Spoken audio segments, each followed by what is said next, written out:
Hey everyone, welcome to the No Drama Dinner Workshop. I am really excited that you're here because a lot of parents really struggle with dinner time, and we're going to talk about why that is and what we can do to make it better. But it's something that I want you to be able to enjoy. And at the end of the day, all of the discussion that we have, all of the learning and everything like that is so that you can connect with your child, connect as a family, enjoy a meal together, and all of that. So that's the whole purpose behind everything that we're doing, and I hope that comes across as we go through this no drama dinner workshop. I have a feeling that you're here because you either have a child that's 12 months or older, or are on your way there and you are struggling with mealtime, at least some of the time. It can be really difficult. It's the end of the day. Everyone's had, the day that they've had, and you want to sit down and enjoy a meal and talk and connect and eat food. And you have one or more people at the table that don't really want to be there, or they don't really want to eat what you're offering, or they want their own agenda to be happening. And so it can be really hard, and it can be confusing and frustrating, and it can be difficult to know what to do. There's everything from our parenting origins of how our family approached dinner, to what your mother-in-law says you need to do, or the lady at the grocery store, or Facebook or Instagram, or all the other places where you can get information, whether or not it's helpful. Probably not helpful all the time, but it can be challenging. There's lots of opinions out there, and then there's lots of guilt and worry. Guilt on the one extreme that, I'm yelling, I'm punishing, I'm time outing, I'm doing all these things, and it's not working, and I feel bad because we otherwise don't have a lot of time to spend together during the day, and then dinner time is such a mess that I just want to avoid it, and it's stressful and frustrating, and everybody leaves in tears or near tears.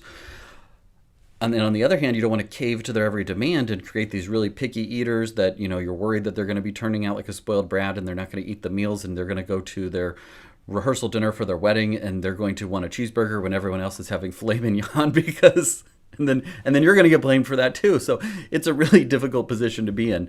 And if you felt any of those feelings, maybe not the rehearsal dinner thing, that one might have leaped that you had not yet considered, but now we're worried about. If you've had any of those concerns or thoughts or frustrations, just comment yes below, because I think it's helpful for everybody to see where everyone else is at with all of this, and know that where we're at now is not where we have to be forever, and we can put practical strategies that improve connection into place so that you can enjoy mealtime more. And after this workshop, we're going to probably talk for about 30 minutes. So if you have to go, what you can do is, if you text the text below, 402-256-0768, the word feeding, then I'll text you a replay. Or look on my website, raisinggoodparents.co, and under workshops, you'll find the link to watch this. So if you have to go, I understand. If you have a specific question, you can either text me at feeding, or you can feeding and 402-256-0768, or you can simply comment below, and then we'll get to questions towards the end of this to talk through some of the main issues that parents face. And I can guarantee you that if you have that question, everybody else has it too, because the great thing about feeding is that you have to do it every day. And the bad thing about feeding your child is you have to do it every day, and which means you get a lot of chances and a lot of different opportunities to work through it. Like potty training, you do once, maybe twice at the most, and then it's not a thing. But eating is kind of this continual opportunity/battle. And so what we're going to talk through, or at the end of this, my hope is that you have clarity on how to approach dinner time in a way that builds connection and decreases drama. You're going to have confidence that when you sit down at the table, you have some idea of what will help and what you can do practical strategies wise to enjoy mealtime more, and hopefully get your toddler, other children, infant, to all enjoy mealtime a little bit more. A resource that you can turn to, and I have a special resource that I'm going to share with you at the end that I think will help even more as you go forward. And then support and encouragement that you're not alone in this. And that's what the comments really help with too, is if people see what other people are going through. Not everyone has this Instagram worthy eating broccoli at every meal video to share about their kid, and there's a lot of thrown food on the floor, and paper towels were really made for parents that are in the 12-month to 5-year-old range, because we go through a lot of paper towels at our house. I mean, that if we didn't have a Sam's membership, that would be something that we would definitely be buying in bulk, because paper towels are used in bulk at our house. So after this, we're going to talk through 3 different things. And what we're going to talk about is first some common dinner time struggles and struggles that I hear on a regular basis in my practice and in my online community. We're going to talk about some common and achievable dinner time visions so that you have an idea of what dinner time can look like and how you can shape that for your family, because different people have different expectations for dinner time, and that's perfectly fine. And different people have different values. And so crafting your dinner time experience around your values and your own personal family priorities is important. And then the third thing that we're going to talk about is some actionable strategies to make for a more connected, less drama-filled mealtime. And so if that sounds good, comment yes below in all caps, because I think it's important that people see and kind of say, okay, this will be helpful, and then take the information and run with it. And as I get ready, I'm going to take a drink of water here when I can find a water bottle, but I would love to know a little bit about you, because it will help me to know kind of where people are at that are watching this workshop. So first and foremost, where you're watching from, like what city, state, country you're in, and then how old your child or children are, and then the biggest thing on your plate right now in terms of questions or concerns. It doesn't necessarily have to be about food related. Maybe you're watching this because you just want to kind of be proactive about it, but you really have questions about potty training or discipline strategies. Whatever's on your mind, it helps me to know, like, next time I do a workshop, what should I do it about? So that's really helpful. And as I swing over here and get a drink of water, I would love to know what those things are for you. So comment below, and don't watch me drink. I hate drinking on camera, but I'm actually quite parched.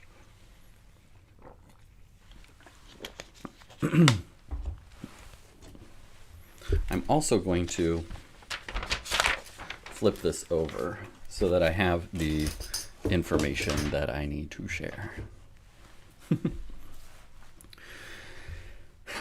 Okay, seeing lots of good comments come in down here and lots of other questions that I can address in future workshops, and great questions for this workshop that we'll hopefully tackle at the end of this. I want you to know, first and foremost, the first thing that I want to talk about is that you are not alone with your dinner time struggles. You are not alone with your dinner time struggles. Now, when parents start feeding, like the 4-month, 6-month, wherever you started, when you actually started like sitting in a high chair, sitting at a table, sitting on a lamp to start introducing foods, is such a fun time, because you get to try all these new flavors. They make great faces at you, and they like the things that they like and dislike the things, and it's just kind of fun, and you get to try all these new things. Sometimes there's anxiety and fear and uncertainty about those, and I've got some other workshops that I've done if you have concerns about starting solid foods or expanding to little bites of food and those sorts of things. But it's such a fun time. And then all of a sudden, there's one day after their first birthday, usually you've done the smash cake, and at some point they're going to realize that they can throw their food on the floor and get a reaction from you. And from that day forward, they'll probably do that quite frequently. Or they'll learn to push their plate away, or they'll learn to say no, or they'll learn that if they scream loud enough and long enough, you'll make them chicken nuggets. And that 12 to 24 month period is really like a formidable time for their food habits for life. And it's also a really challenging time. From a child's perspective, we see lots of throwing food. We see lots of food refusal. We saw a lot of food preferences, demands, snacking, grazing, all those different things that can make it really hard to, feel like you're doing a good job of feeding your child a variety of fruits and vegetables and blah, blah, blah, blah, blah, that every other kid on Instagram is eating. So why isn't my child eating those things too?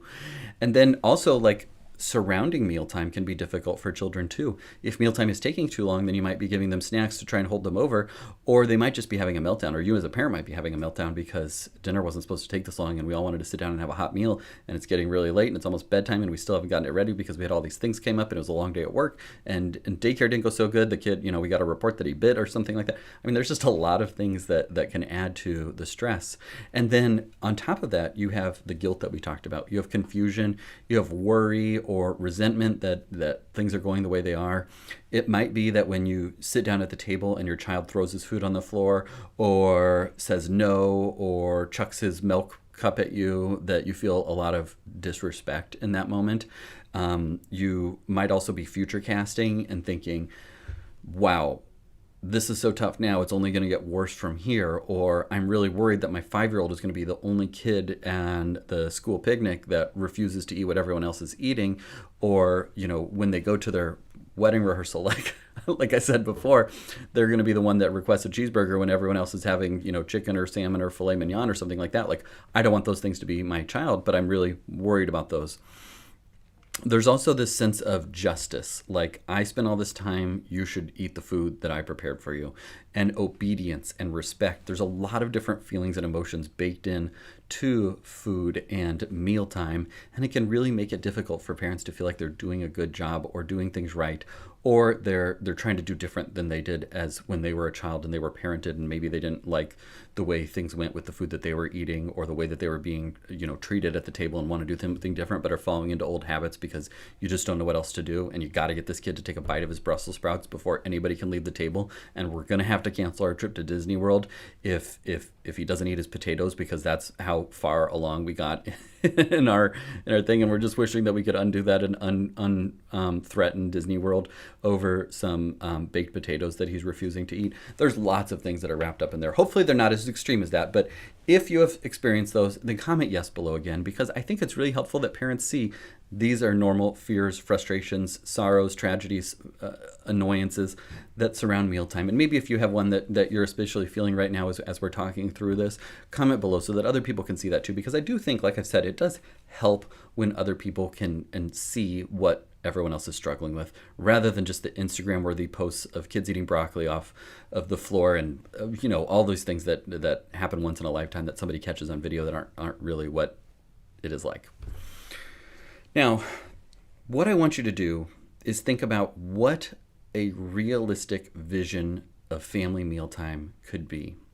And the way that I want you to determine that is I want you to look at what your values are. So we're going to shift from here's all the problems and dinner time struggles to here's what we ideally would like dinner time to look like. And how we're going to get there is we're going to look at our values. Perhaps the value that you hold closest is togetherness, or connection, or preparation of mealtime together and taking the time to produce the meal together. Perhaps it's eating healthy foods. Perhaps it's a peaceful wind down from the day. Perhaps it's adequate caloric intake, because that's what you're concerned about. Now, in a perfect world, you'd probably be able to accomplish all those things, but we know that it's not a perfect world, and we don't expect that our 13-month-old is going to have a perfect feeding experience with every feeding. But start with the values that you have, and if you could share, like, what is most important to you about mealtime. Comment below what is most important to you about mealtime, because I think that once we can identify that, then we can base our protocols and procedures and rules around those values, rather than a child that says please and thank you, that eats every bite, that compliments the chef, that wipes his face with his napkin, that clears his plate and washes the dishes and then goes off to bed on his own. I mean, like, obviously that would be nice if they eat the healthy options and they help to make the food too. I mean, what would be better than that? Everyone realizes that is not a realistic portrayal of what life is like, except in Leave It to Beaver. And so what I want to know from you is, what would be a nice mealtime where you would write, in your diary or in your mental log, like, wow, that was a really nice mealtime. What does that look like? Maybe it's sitting down together and talking over your day. Maybe it's enjoying a new food together. Maybe it's preparing the food with your child because that's something that was really special when you were growing up, or you never got to do that when you're growing up, and that's what matters. What right now would be the highest value that you hold around mealtime? What would that meal look like? And comment below too, because if this was a book, I would just have you write it in on the blank page, so that you can do that. But this is an online workshop, so what I would like to do is hear from you in the comments what those things are, so that other people can see that and maybe be inspired by that. Like, yeah, that is the most important thing to me too. Togetherness is the most important thing, and I think for a lot of people, what they really want is to sit down, to have it be peaceful, to have it be warm, if you're eating warm food, and then to not have stress, frustration, yelling, throwing food, those sorts of things. And you don't need it to be some magical, majestic evening of fine dining and great manners, but you just want to sit down at the table and know that you can slow down, that you can turn things down, that you don't have to have all of that wrapped up in whatever's been going on before, that it's just a peaceful retreat and it's something that you know and you can look forward to each day. At least I get to go home and have dinner with my family, rather than, oh my gosh, can we just put on Paw Patrol and feed them chicken nuggets in front of the TV so that we can have a moment's peace. You want the former rather than the latter, although sometimes the latter is fine and preferable.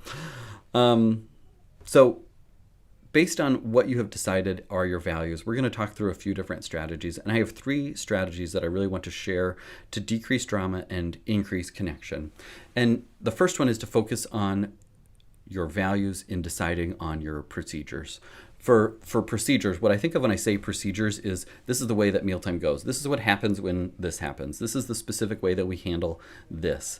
If our values revolve around togetherness, then making the kid leave the table, making the kid go sit in timeout doesn't reflect togetherness. It might, if the most important value is obedience, then perhaps that we would choose to put our child in timeout until they do what we require of them. If obedience is the most, we might cancel Disney World over an uneaten carrot. But for most families, and from what I've seen in the comments, that togetherness and connection is one of the most important things. And what that says to me is, if connection and togetherness is most important, then before we institute a rule, before we make a threat, we should say, does this rule, procedure, protocol, or threat help to build up what we most value? So if it's togetherness, perhaps that one thing that we could choose would be, instead of, well, if you're not going to eat your dinner, you're going to sit at this table until you eat it. Even if we're all going to go and, read a story, play a board game, or watch a movie, you're going to sit at this table until you eat it. Well, that doesn't really support togetherness. And I can understand how you could get there in the moment of frustration to that point.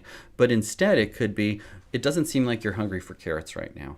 I would love it if you would sit at the table. How about you color a picture of carrots, or color a picture of a leprechaun or a rainbow, or whatever it is that you want to color a picture of?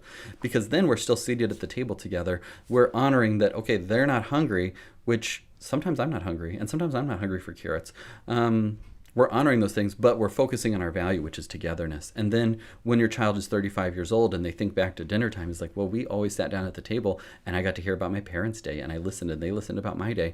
I didn't always eat my carrots. Sometimes I colored pictures. Sometimes I read a book, but I was at the table together with them, and that was the most important thing. So how does that sit with you? If you could comment below, would you be okay with that? If instead of timing out or saying you have to eat this, if instead you just said, well, it doesn't seem like you're hungry right now, perhaps you should just color a picture or read a story quietly while everyone else talks and finishes dinner, and then we can all go play a game together or tidy up together or something like that. How would that feel? How does that feel to you? Does that feel like you're still being respected? Does that still feel like you are avoiding doing things that are going to make you regret your evening as once the kids are in bed, and thinking back to mealtime? I have a feeling that it would probably feel better for you if you thought, well, he didn't eat all his carrots, but he colored a really nice picture of carrots at the table. Or he didn't eat his carrots, but he read a book and he got to hear us talking about our day, and it probably meant more to him, and he smiled when he got down from his chair, all those sorts of things. So that's an example of focusing on your values when you're deciding on procedures and protocols. The procedure might be, it looks like he's done. Well, when he's done, but we're not, the procedure is he can read a book, he can color, he can do a word search at the table until everybody else is done, or he can just engage in conversation. Sometimes it's nice for kids to have something to distract their eyes or their hands while they're listening to the conversation, and then they pipe in when they want to, and that can make for actually a quite peaceful mealtime experience. Okay, the next strategy that I want to discuss with you is really important, and it's don't force or coerce eating. You've learned, wherever you're at in your parenthood journey, that it is very difficult to make your child do things that they don't want to do. And in my exam rooms, the 3 places that comes up the most are sleeping, going potty, and eating. You can't make them go to sleep. You can't make them go potty. You can't make them eat.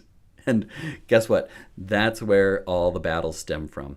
And the reason for that is because your child has some control and some power in that, because of social norms, of the need for everybody to sleep, of the fact that they can really get a rise out of you and get lots of attention, whether it's positive or negative attention, that you probably know what type of attention it usually is.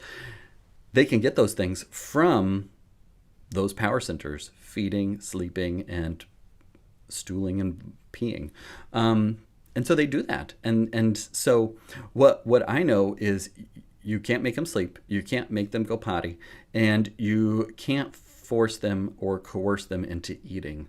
And I avoid this in all circumstances with kids, with all the rules that we put in place, because we don't want to make it seem like eating is something that is a punishment.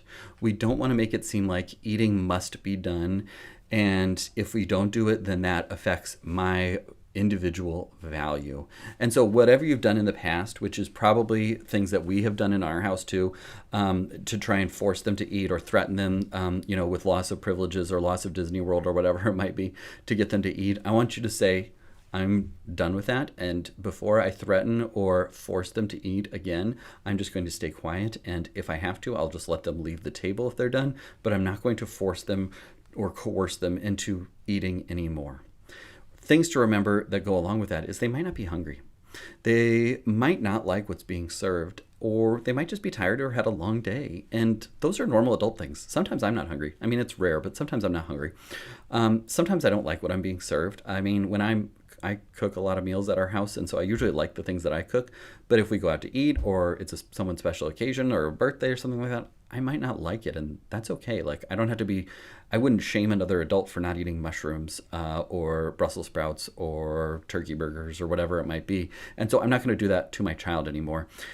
Or I might just be tired or had a long day, and I just really don't feel like eating, or I'm just sensing that things aren't right, so I don't want to eat. And then when you force eating on top of that, or you make them sit at the table until bedtime, or you take away privileges or things or experiences or time together, you bake that negative emotion into the whole process, and it can be really hard to unwind that, and it can lead to resentment and frustration, both for the child and for the parent going forward with future meals. So wherever you're at now, comment yes below if you're willing to try for a week, no forcing, no coercing into eating, and be willing to accept whatever, come what may, from that decision. But I would love for you to say, I'm going to give it a week where I'm not going to force, coerce, guilt, shame, any of those things with eating, and see what happens and see how dinner time transforms. And I bet if you do that, you'll see the benefit within just a couple of days. Like, oh, my mom used to say I couldn't leave the table until I took a bite, and now it's okay if I leave the table. Well, I guess I'd really like to stay at the table because they're having an interesting conversation that I'd like to be a part of, and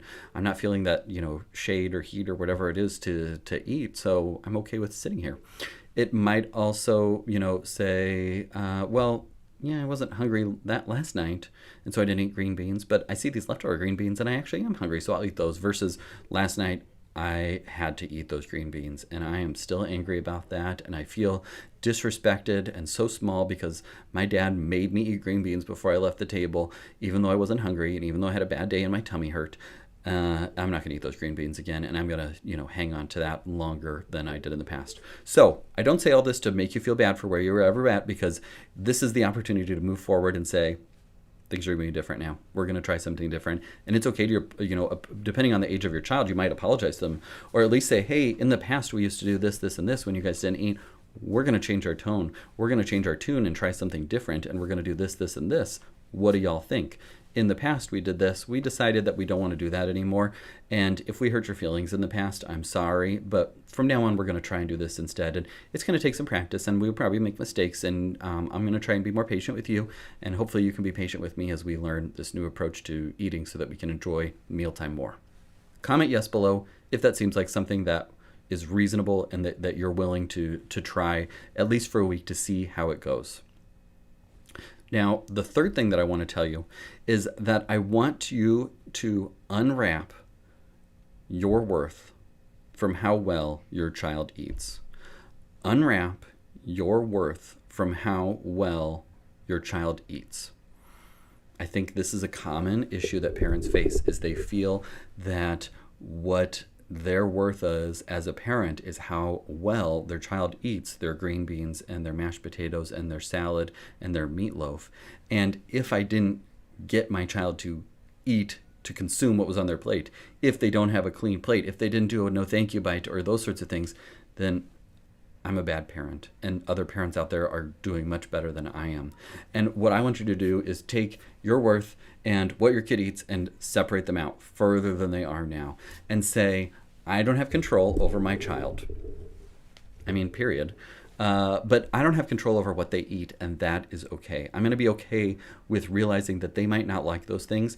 And even if my mother-in-law is over and, kind of gives me this look, or why don't you eat your green beans, or aren't you going to make him clean his plate, or anything like that, then I'm going to say, well, we just don't practice that at our house, or we do things a little bit differently here. And you're going to unwrap your worth as a parent from what your child eats. You're also, in the process, going to unwrap your child's worth from what they eat. You don't have to say, wow, what a good boy, because he ate his green beans, or you're really being naughty, or what a bad boy, or any of those sort of things that you would say because they chose not to eat. And what that does is it respects them. It gives them autonomy and dignity in their choices for eating, just as the way if you were out to dinner with friends, you would not guilt, shame, make fun of, embarrass, or disrespect a fellow table companion by talking about how they didn't eat the salad off their plate, or why did they try their turkey burger but they didn't finish it, what a bad boy, or something like that. I mean, you would never do those things to an adult, so maybe we shouldn't do them to our children either. You also do not have to act as a short order cook. If your worth is tied up in your child eating, then you will make peanut butter and jelly sandwiches more frequently, just to get them to eat while everyone else is eating lasagna. If your worth is tied up in how well your child eats, you'll have more macaroni and cheese, chicken nuggets, pizza, because you have said, if they're a good eater, then that makes me feel better as a parent. What I want you to do is split those apart and take away that power over your child eating from your feeling of self-worth as a parent, because you're already a great parent. I mean, look at you. You've been on here for 26 minutes watching this, when you could have just, kept doing what you're doing, but you're trying to learn and better yourself. So you're already in much better position to do great things and to be a great parent. Don't tie your worth to something that you don't have control over. Don't tie your worth to how good of a sleeper your child is. Don't tie your worth as a parent to how well your kid goes pee on the potty, or how young they are when they learn to poop on the potty, or how old they are when they're still in pull-ups. Just separate those things and realize that each child is different, each family is different, and those things are not under your control, and we don't have to then, because of that, say, my worth is completely tied to my ability to force, coerce, threaten, guilt, shame, undignify my child with how they eat. Okay, so what we talked about is three things. We talked about that, first and foremost, that you're not alone with your dinner time struggles. We talked about what a realistic vision is and basing that on your values. And then we talked about those three strategies that are just three of the many strategies that I have and I talk to parents about to decrease drama and increase connection, focusing on your values, not forcing or coercing eating, and then disconnecting your self-worth as a parent from the things that your child does. So I would love to know from you, as I take another drink and turn my notes page, what has been the most helpful for you so far? What is something that you've heard that you can take away from this and say, this made a difference, and moving forward, I'm going to do this differently? We're going to answer questions in just a second, so you can keep dropping questions if you have them, but I would like to know what you've taken away from what we have discussed so far. Okay, so what I would like to know is if you have questions as we go, like I said, you can text the word feeding to 402-256-0768 or make a comment below and we'll get your questions answered. We're going to go through a few questions. I'm going to tell you about a new program. It's called Unpicky Eaters, and it's a new program that I just put together for families that want to take the stress out of mealtime, that want to enjoy starting solid foods, trying new bites of foods, and then really enjoying dinner time and connection and mealtime as a family more. It's called Unpicky Eaters. I'm going to tell you about a little bit more at the end, but I want to work through some questions first because there's so many good questions that have come in. And fortunately, my team has been helping me behind the scenes during this to kind of collate the questions. And I get the impression that there's a few themes because of the way that they're put together. So the first question that we're going to talk about is not staying in your seat. And your child is up a lot, and we got several of these questions about, okay, my son is always wanting to sit with a parent while he eats. How do I get him to stay in his seat? How do you get a 4-year-old to stay at the table without getting up repeatedly? A toddler will not stay in his seat. Older kid wants to chat. Toddler dominates our attention. How to make a 2.5-year-old sit at the table. And so these are all, I'm just going to make those go away so they're not distracting to me. How to make a child stay in their seat. Well, like we talked about earlier in this, you really can't control your child. You can't like hold them in their seat. You can't make them stay in their seat. And the more that you try, the more likely they are to, buck and try and get away. And the more that you push and the more that you try and restrain, the stronger they're going to push back, because they know that there's a certain level of power and authority that they have with the fact that they can get out of their seat. And so my approach for, wow, you keep getting up from your chair, is a little bit different than like making them stay in their seat or making them stay in their seat until they've taken certain bites, then they're allowed to get up and everything like that. A couple things that I think help. One is identifying what it looks like is going on verbally out loud. Wow, it looks like you must be about done because you have gotten out of your seat. Or, wow, it looks like you must have a lot of energy because you keep standing up at the table and leaving. Or, wow, it looks like you really want to play with those trucks because you keep running away from the table and going and playing with your trucks. And just kind of casting, like sports casting out what you're seeing often makes them feel a little bit more understood and a little bit more willing to listen to what comes next. They're like, yeah, I do want to really play with my trucks. I was playing with my trucks and then my mom called me over for dinner and my dad said to sit in my chair, but I really just didn't get to finish what was going on with my trucks. And so I really want to play with them some more. So what I would do is first, identify what it appears like is going on, even if it seems silly to say, wow, you keep getting out of your chair and you just won't leave your brother alone, will you? And then you can say some sort of proposal that might be a way to bring them back into the fold without, trying to make them or scream at them or, bully them to get them to stay in their chair. Well, it looks like you really want to play your trucks, and I would really like to play with you with your trucks after dinner. Which truck do you think I could play with? Could I play with the red one and you play with the blue one? Oh, you want to play with the blue one and then I can play with the red one? How about you eat 3 more bites and then we can clean up from dinner and then go play trucks? Maybe that will work. There's no guarantee that will work, but that might work. It also might be, wow, I know that you really want to play with trucks, but I also see a little book over there. And since we can't play with trucks at the dinner table, what if you go get that book that's next to the trucks and you can look at that book while the rest of us finish our meal? How does that sound? That might be another strategy too, where you have shown them that you get what they're going through and that they want to leave the table and acknowledge that and then offer them an alternative. The other thing that you could do is, wow, it looks like you have a lot of energy. When I have a lot of energy, I like to run up and down the stairs 10 times. Would you like to leave the table, go run up and down the stairs 10 times, and then come back and sit back down, and you can have 4 more bites of your carrots? Well, I don't know. Maybe you'll even want 5 since you'll be hungry and your muscles will be burning from running up and down the stairs, but we'll see. Probably just 4, not 5.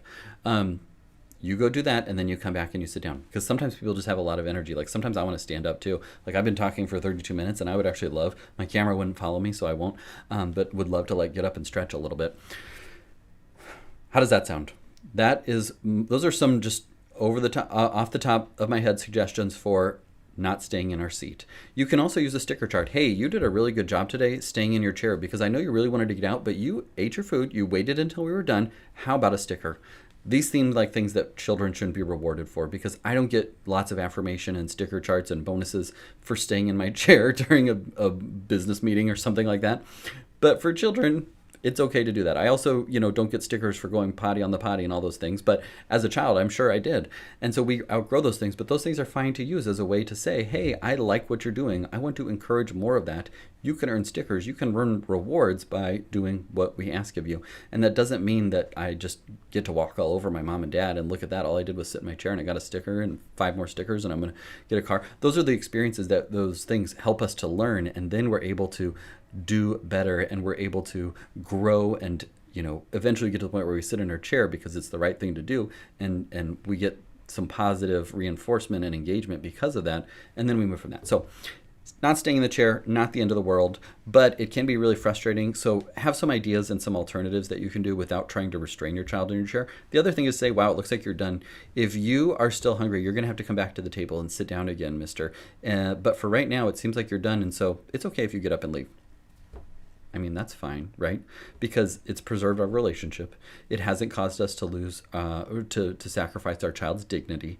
It has not caused our blood pressure to spike or us to break out in a sweat trying to hold them in their chair. And at the end of the day, we can just talk about, hey, next time maybe you can stay in the dinner at the dinner table until mommy and daddy are done too, because we really like eating dinner with you. And if you show them that you like eating dinner with them by respecting them throughout the dinner process, then they'll probably want to stay at the table a little bit more with you.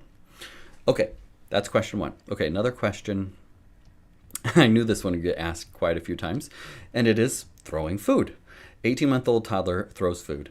Son flinging food off his tray or throwing it. And we got probably a dozen more of iterations of throwing food, pushing food away, screaming no, all of those things. What do you do when your child is throwing their food? What do you do when your child is refusing their food or saying no, or,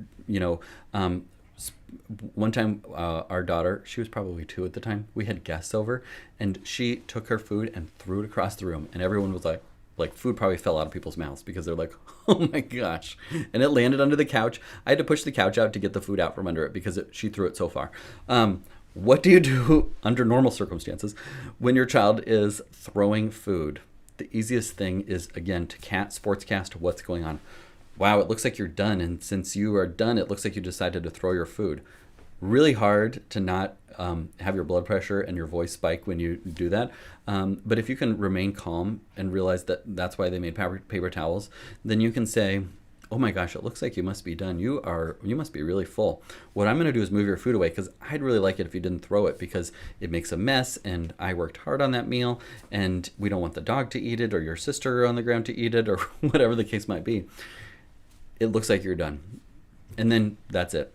You don't have to guilt them. You don't have to shame them. You don't have to time out them or punish them or take away privileges. Wow, it looks like you're done.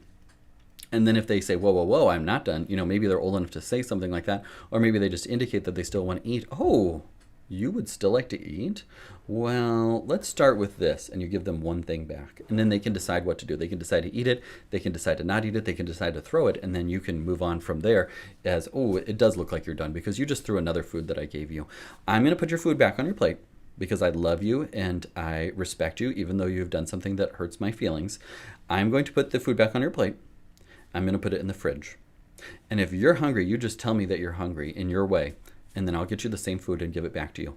And if you can honestly use the same plate, and it's a blue plate or a green plate or a pink plate or whatever color plate or a dinosaur plate, and you put it back in the fridge, then wow, they're going to learn really quickly that, okay, I didn't want to eat. I threw my food. I got my food taken away. I'm hungry. I still have this dinosaur plate again. This is the exact same food that I was given earlier. I didn't get peanut butter and jelly. I didn't get peanut butter or the pepperoni pizza. I didn't get hot dogs or mac and cheese. I'm literally eating the same lasagna that I was given earlier when I threw it. Wow, they must be onto something, because I'm going to have to eat it now because I am hungry. Throwing food. It looks like you're done because you're throwing your food.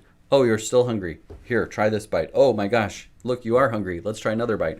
Versus, oh my gosh, it looks like you're really not hungry because you just threw the food on the floor again. Let's be done. When you're hungry, you let me know. We can get your plate back out. That's what I would do for throwing food. I would be as nonplussed as possible, and I would say, wow, it looks like you're done. And then that's about it. Go from there. That usually takes care of it. Kids throw food because it gets attention. Kids keep throwing food because it keeps getting attention, and it keeps ratcheting up, and eventually they're throwing anything because they know that you're going to ratchet it up, or you're going to say, fine, just eat peanut butter and jelly here. And then they don't throw their peanut butter and jelly, they eat that. I mean, it just escalates, and we know this about our children, that they are good at realizing what pushes our buttons and gets our attention. The less attention that you give things that you don't like, the sooner they go away. The less attention you give things you don't like, the sooner they go away. Wow, I threw all my food on my floor and my mom barely blinked.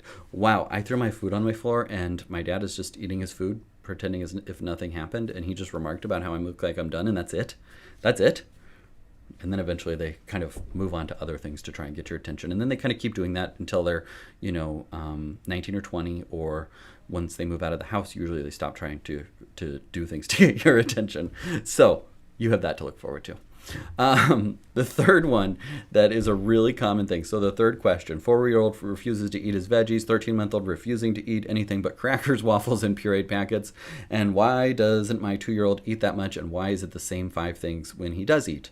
So refusing food is another common issue that parents face. It's probably one of the biggest issues that causes the biggest frustration, because you spent all that time, you spent the money, you want them to eat healthy foods, and they're refusing them.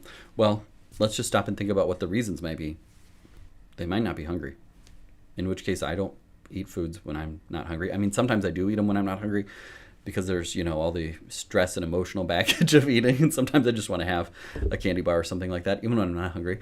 But by and large, if I'm not hungry, I'm not going to eat. And maybe your child's just not hungry. A lot of kids are not hungry after a day of school because at daycare they ate really good. And now at home, they're not eating good. And that is a dagger in the heart of parents. They're like, well, he eats green beans all day long at school with all of his friends. They all eat their green beans. Then he comes home and he refuses. Well, that makes me feel bad as a parent, like I must be doing something wrong. Whereas at daycare, they just do that. Well, they might be hungry at daycare. They see all their friends that are eating green beans, so they eat them. The time of day is better at daycare. They're less tired at daycare. So try not to feel bad when your child eats better at daycare, because everybody's kid eats better at daycare. It might be a texture or flavor thing that they just don't like at that moment, which you can still keep offering or try a different texture and see if that helps. And it's okay to have food preferences. There are things that I don't like. I like most foods now. When I was younger, I didn't like as many foods, but I've expanded. And most adults do like more foods they liked when they were 7, more foods than they liked when they were 13, most foods than they were 20. They continue to expand their palate. But there's some things that I didn't like then and I don't like now. I don't like cucumbers now. And that's okay. Like, I'm not a bad person because I don't like cucumbers. It's just something that I don't like. And it might be that your child just doesn't care for that flavor texture combo. And so that might not be what they want to eat. And so it's okay if they refuse foods. What often happens, which some of the questions have alluded to, is they only eat macaroni and cheese, chicken nuggets, peanut butter and jelly, pepperoni pizza, those sorts of things, because that's what they have gotten when they refuse to eat their other food. Because parents inadvertently or incorrectly thought, my child must eat something, or I have to replace the lasagna or chicken parmesan or salad or whatever with some other food, or else they will go hungry. So I have to give them this because this is the only thing they will eat. But at the end of the day, what I know and what I tell parents in my practice all the time is it's okay if they don't eat. It's okay if they decide that they're not hungry for dinner. You do not have to make them something special. You don't have to be a short order cook for them, because what that does is it teaches them, if I throw my food on my floor, my mom will make me peanut butter and jelly. If I say no and refuse, my dad will make me chicken nuggets, and it works every time. Or it doesn't work every time until I escalate it to the point where I'm throwing food, I'm refusing, I'm screaming, I'm crying, and then eventually when the decibel level gets high enough, when I've done it for enough minutes, then I get that. And that's what kids learn. They are great at pattern recognition. If I scream for 5 minutes, I don't get anything. If I scream for 15 minutes, I get chicken nuggets. I'm going to keep screaming for 15 minutes because whenever it gets to 15 minutes, I get chicken nuggets. Or if I throw my food on the floor 2 times, they just keep giving it back to me. But when I get to 6 times of throwing my food on my floor, then they give me goldfish and squeezy pouches. So I'm just going to do that because I like goldfish and squeezy pouches. Just like teenagers, given the opportunity, will probably have more cheeseburgers and tacos than is good for them.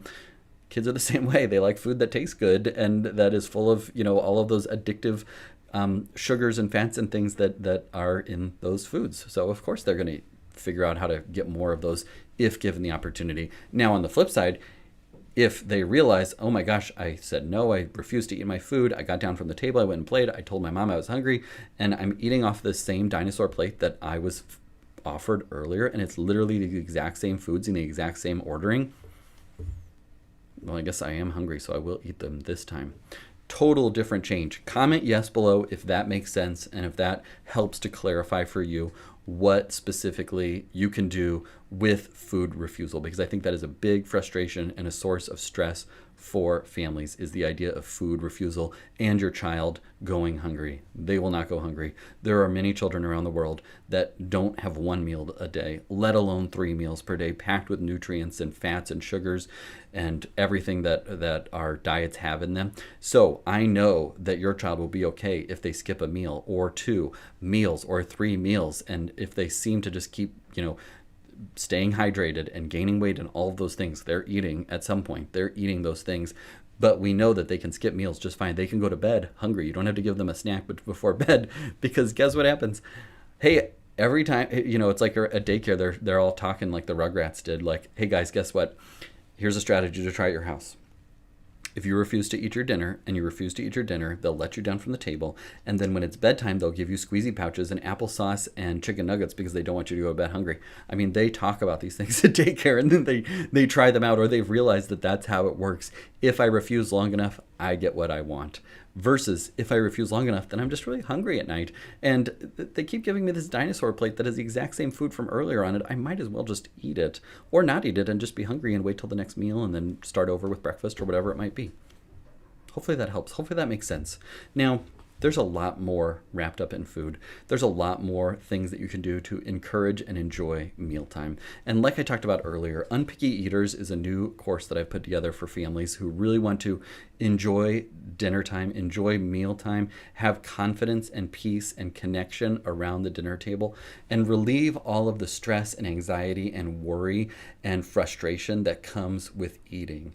And if you are a parent that has felt like this session that we've had today has been helpful, then I think you'll really enjoy Unpicky Eaters, because we deep dive into so many more different topics, so many more different specific problems that parents face, that whether it be squeezy pouches, whether it be table manners, whether it be please and thank you, whether it be specific foods that we want our children to try, whether it be like how much food does my kid need to eat, whether it be snacks, or I mean, there's a million different things to talk about in the feeding realm. And in Unpicky Eaters, we dive into all those things. And at the end of the day, what Unpicky Eaters gives you is it gives you a resource, it gives you confidence, it gives you clarity, and it gives you a vision that you can implement into your family with your specific values in mind. It's a course that I put together. It's a video course like the other video courses that I've done for sleep training and potty training and those sorts of things. This one really talks through all of the different things wrapped up in eating. Whether you're a parent that's just starting out and we're talking about starting solid foods and how to do that with peace and without anxiety, making sure that we're doing the right thing with allergenic foods and those sorts of things. Whether it's little bites and expanding the options where they're taking little bites of food and how to do that and how to introduce all the different foods and baby-led weaning and all the different components of that, to enjoying mealtime more and raising unpicky eaters. Unpicky eaters themselves don't like every food, but they eat a variety of foods and enjoy mealtime as a family, because what you can do once you feel comfortable and confident with your approach and the protocols and procedures that you're going to use is you know what dinner time is going to be like. Now, you don't know exactly what every meal is going to be like. Sometimes they might like their green beans. Sometimes they might like their lima beans more. Sometimes they might only want to eat the pears off their plate. But what it does is it gives you a framework that works for families, that we've used in our family, that I've talked with so many of my patients in my practice and in my online communities about, that I feel really comfortable and confident that it's going to be helpful for you, whatever your top values are for eating and for enjoying mealtime more. We talk about milk. We talk about allergies and how to introduce foods. We talk about choking and gagging. We talk about, going out to eat and what that can look like and what to expect when you're out to dinner or when you're with relatives and all those sorts of things. We talk through all of it. I would love for you to join Unpicky Eaters. You can click the link below to join now, check it out, see if it's right for you. I think that if you're the type of person that likes to have a good resource, if you're the type of person that likes to know what to expect and to share that with your partner and the people in your life so that everybody's on the same page, then you will really enjoy Unpicky Eaters. It's been a really fun concept and program for me to put together, because it helps me to clarify what I think is most important, what the research shows is most important for families, and I would love to have you join Unpicky Eaters. So click the button below, decide if it's right for you. I would love to help you more. If you have questions or concerns that we didn't cover, text me the word feeding to 402-256-0768. We can talk through all of the other feeding questions that you have. I'll continue to do videos like this. Check out Unpicky Eaters. If it's right for you, join. If it's not right for you, don't. But I would love to help you with this food journey and so that you can enjoy mealtime more with your family. Keep up the good work.